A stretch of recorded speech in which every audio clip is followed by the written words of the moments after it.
আপনি কর দে দে দে দে দে দে দে দে দে। এবং যাবেন মিরপুর 10 নম্বর। হ্যাঁ হ্যাঁ যাবো। ভাড়া কত? 50 টাকা।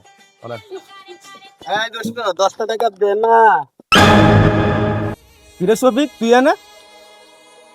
এবং আপনার দাঁড়ান আমি আইতে একটু পরে। এদিকে তুই সাইডে। কিরে মামা তুই এলে কবে থেকে? আরে বেটা তুই তো জানোস বহুত লেখাপড়া করছি কইরা মানুষের ধারে ধারে গেছি, কেউ আমার চাকরি বাকরি দেয় নাই, এই কারণে আমি এই লাইনে। কিন্তু তোর তো এলে অনেক কষ্ট করতে হয়, তার চেয়ে বড় একটা কাজ কর, তার আমি একটা অফিসে চাকরি দিয়ে দেই, এসির নিচে বয়ে থাকবি, মাস শেষে মন কর 10-12 হাজার টাকা বেতন পাবি, বুঝছস? আরে বেটা আমি তো 10-12 এনেই পাই।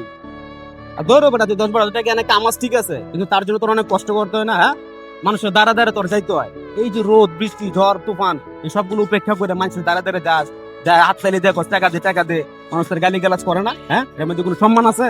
তার চেয়ে বলে তোর আমি একটা চাকরি দিয়ে দিই, এসির নিচে বয়ে থাকবি, সম্মানের সাথে মাস শেষে 10 থেকে 12 হাজার টাকা বেতন পাবি, এটা ভালো না? আরে বেটা আমি তো দৈনিক এনে 10-12 টাকা কামাই। কিরে মামা কেমনে? আরে এমনি না, আগে এমন কর, হ্যাঁ করে এমন কর, হ্যাঁ করে আপনি কর দে দে দে দে দে দে দে দে দে দে দে দে দে দে দে দে।